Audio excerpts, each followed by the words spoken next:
bang sa'yo hindi pinalad? Di katulad ng mga kilala mong higit sa akin. Oo tama, dahil di ako perpekto. Asahan mo naman ako'y marunong makontento. Di hahanap ng iba, wala nang hihigit sa'yo. Siguro ang hangad na lamang tumanda sa tabi mo. Ang pangarap ko'y ikaw hanggang sa kahuli-hulihan, makasamang bumuo ng tinatawag na tahanan. Makarami sa lahat-lahat, hindi lang sa kulitan. Sa ginhawa man o hirap, tanggap mo ang kapintasan ko sa buhay. Wala nang hihingin sa may kapal, isang biyaya na sa akin ang ikaw ang minahal.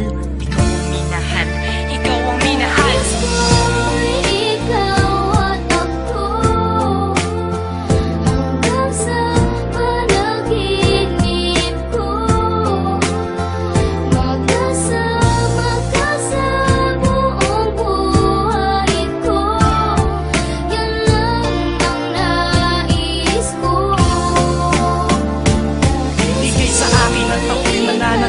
Sa'yo, sinunggaban ko na ang tsansa na masabi ko sa'yo salamat dahil sa pagmamahal mo na walang patid sa araw-araw. Kahit di ka naghangad ng kapalit, ang kagandahan mong loob na di makita ng mata. Higit sa yamang matuturing ko pag nakikita ka. Patuloy tayong mamumuhay ng maayos at sabay nahaharap sa mga uri ng problema. Magkahawak ng ama na kaagapay kahit pa sa pagtanda. Mga pangarap ko sa buhay sa'yo lang nagmumula. Ang mga titig ko at yakap ang patuloy magsasabi ng pagmamahal na lagi kong bigkas mula sa labi. Kung pwede lang pang habang buhay ka na makasama, yung ikaw lang at ako ang magkasalo sa ligaya. Pangunahin